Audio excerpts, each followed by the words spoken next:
a coaching client last year say something that was incredibly wise. When he hired me, and in other words, I took him on as a coaching client, he said, "You know, Alex, the reason that I wanted to be your client is because I want to be where you are in a few years, and I know you did not get there by accident. You designed your life." And I thought that was extremely wise and spot on, because the thing is, so many of us wake up when we're 20 or 30 or 40 or 50 and realize we don't even know why we got here or how we're here. And we know for sure that this is not where I wanted to be, where we wanted to be years and years ago.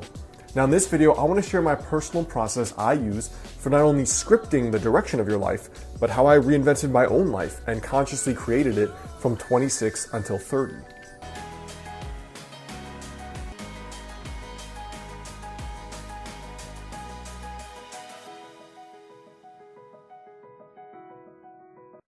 What's up guys, Alex Hine here, author of the book Master the Day. Now in my own life here, really I think that designing your life and making it go forward in the direction you want it to go forward has three parts. And the very first part is the design, the second part is the habits you use or you do on a daily basis, and the third is the follow through or the follow up. In other words, how do you actually stay on track when you get off track? Because half of the game of goal achievement is purely when you get punched in the face, what are you going to do differently to get back up and get back in the fight? Now for me, the first thing is vision. It's basically the design. You know, if you just sit down for a day, you pour a coffee, you get out a piece of paper and you write down what would be the coolest thing that could happen over the next 5 years in my life. If you just do that, you are already ahead of 99% of humanity who show up with no game plan, no vision for the future, no clue what they would like to create besides, you know, I would like more money, or I'd like that girl or that guy, or I'd like a nicer car. There's almost no consciousness or conscious energy given to thinking about what do I want to build in the future? Like what consciously and concretely do I want to improve? So for me, the way that I do that is, first of all, I have a journal where I'm regularly writing down updates for the kind of life that I want to build. You know, it starts with the vision, which makes me think of the fact that the skyscrapers of New York started with a picture in somebody's head. And so did spaceships. And so did curing a difficult disease. And so when I think of it like that, I always make sure I'm consciously creating, even if it is just in my thoughts, even if it's just up there, both in print journals and in a document that I call 5 years from today. So the three things that I use for my yearly envisioning are, one, the yearly envisioning process I've talked about here, which is basically at the start of each year, I write down what is the coolest thing that could happen this year. Like perfect year, no limitations, no just be realistic, but like what would be the coolest thing that could happen? I put it on one piece of paper that's always on my desk every single day, and I review it twice per day. Now from there, that yearly document also has my daily habits, the unique projects I'm working on in each quarter of the year, as well as the things I know that I need to work on to get better, basically, to improve myself. The second thing is the pocket journal I carry around. This for me is always to record things that may change about my thinking, ideas I get when I read or listen to podcasts, as well as little intuitive hunches that come up. So if I'm talking to a friend or I'm reading a book and I'm like, wow, that would be an awesome idea. For example, that's where all my books came from. Wouldn't it be cool too? ... I put it down in this little book. It's just a little 3x5 moleskin that I always carry around with me. And then day by day, I can flip through that and be like, you know what? These were those cool things I wanted to basically manifest and create in my own life. Let me just keep a note of them. The second way I do that is by doing a weekly journal page. Now the weekly journal page is just a strategy page, which I talked about in my recent video on journaling for success. And in that strategy page, it's basically, where are you, Alex? Where do you want to be? And are those habits you're doing every day sufficient enough to actually get you there? So the whole point of this journal page is reflection. You're doing this, are you still on track? If not, what has to change? And then finally, I have this little journal notebook, a digital notebook in Evernote, and it just says 5 years from today. Now, I don't really stick with that idea of 5 years from today, but the point for me is, where do I want to go? In what direction? It could be as simple as moving. Like I know I'm moving to California after I'm done with my doctorate in Portland. It could be as simple as the relationship you want to be in. For example, I'm 30. I know that I want to be married by 35, so I can have that there. I know that I want to have a private practice and a traditionally published book and 3-4 vacations per year. I put all of that down where I don't know how I'm going to make it happen yet, but it will happen for sure. I haven't quite fleshed out the process. The point is that you're putting trajectories in your brain and in your subconscious. And when you check that every once in a while, you're kind of like, oh yeah, I knew I wanted to do that, but all right, let's start thinking about how I can actually do it. And almost all of those things come true for me, especially if you regularly review that. Now, the second piece here is your habits. So the daily action steps that you're gonna actually do to make that a reality. Now, I've shared this philosophy many times. It makes up the bulk of my book, Master the Day. But the point is that you think about the goals you wanna reach, and then you have to break them down. Forget the goal, but break it down into a daily habit. So with fitness, you forget losing 30 pounds. The habit is cook every day, go to the gym 20 minutes a day. You want to write a book, you forget having written a book, you put down the habit, write 500 words a day. You want to be in an amazing relationship in 2 years, you forget that goal, you put the habit, I'm going to go out to 4 events where I might meet like-minded people. And that's your daily habit. So you bring it back to, what do I have to do today?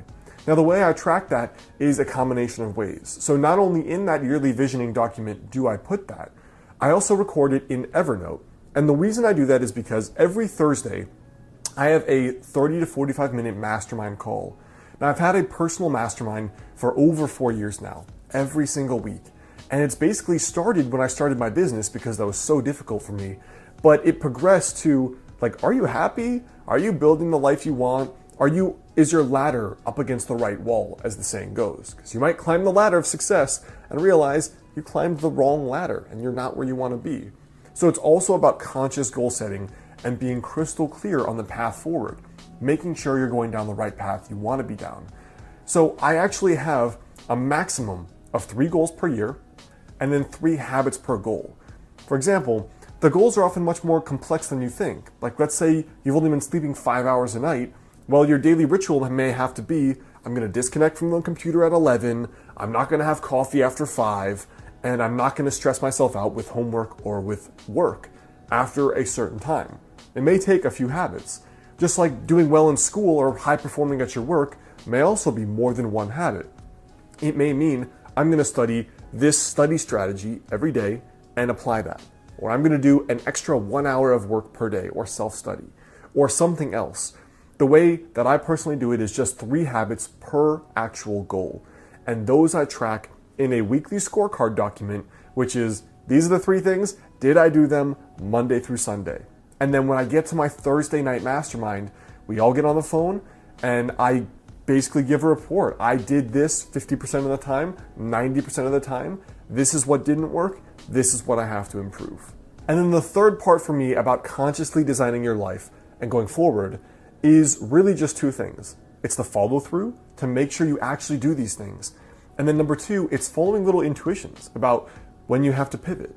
So the way I keep the follow through going is every night I do a little Master the Day journal page. The journal's not out yet, but I still have a print kind of document that I use for tracking, did I do this? Where do I have to improve myself? The Thursday Mastermind, which is a 45-minute call, we use Uber Conference for free. You could do the exact same with a few of your friends or people online. My very first mastermind was totally online people I had met that were other internet entrepreneurs. Now from there, I have the Thursday Mastermind, I have the weekly strategy journal page, and I have my daily habit tracking. And besides those 3 things, all I do is carry around that little pocket Moleskine journal I told you about, because then I feel like if something doesn't feel right at all, like you're off track, you don't like this job, you're dating someone and you realize something's not right, I write down the intuitions because I can't always consciously articulate the next move. Sometimes it's easy, I want to move to California. Other times it's not. Do I stay in this relationship? Is this business still what really excites me? Am I proud of all the work I've created? Those are things that may be better governed by your intuition and better understood. So I just keep a log of all the little intuitive impressions, and then I systematically explore them more, and then I take time to just go through them and see what's behind them and unpack them. So I hope that helps you guys. That's a little bit about my process for consciously scripting your life, which has been my whole shtick for a while. And that's really the thing that made the biggest difference for me, going from 24 or 25, where I had done nothing impressive with my life, very average student, hadn't done much besides traveled, to now really contributing and producing a lot and having had a productive life the last 5 or so years. Now, before you go, I want you to leave a comment there below. Let me know for you, if you could consciously script your life, what would be the first thing you think is important? Hey guys, well, one of the things that goes along with being in sage mode, like I talk about here, is being calm and being sage. Now, the Biomat is a pad you can put on your bed or on the floor, which uses technology that was actually discovered by NASA to help you reduce stress and fatigue. Now, it produces negative ions, which are considered nature's energizer. And these negative ions you can find in abundance in places like forests and mountains, waterfalls, and oceans. Now, the Biomat in particular is comprised of 3 parts that help you have that stress relief and that fatigue relief. Now, the Biomat can also help with pain relief and circulation.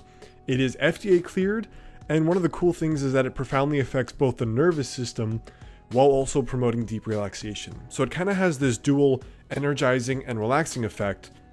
Also, the people at the Biomat store recommend and encourage you to call for personalized customer service and advice. It's kind of unique among companies now that basically don't want to deal with you, so that is worth investigating as well. And like some customers have said, it's really restorative. So a direct quote from one person was that it's the world's greatest power nap. Check out the Biomat link here on the screen or in the description box there below if you'd like to find out more information on it.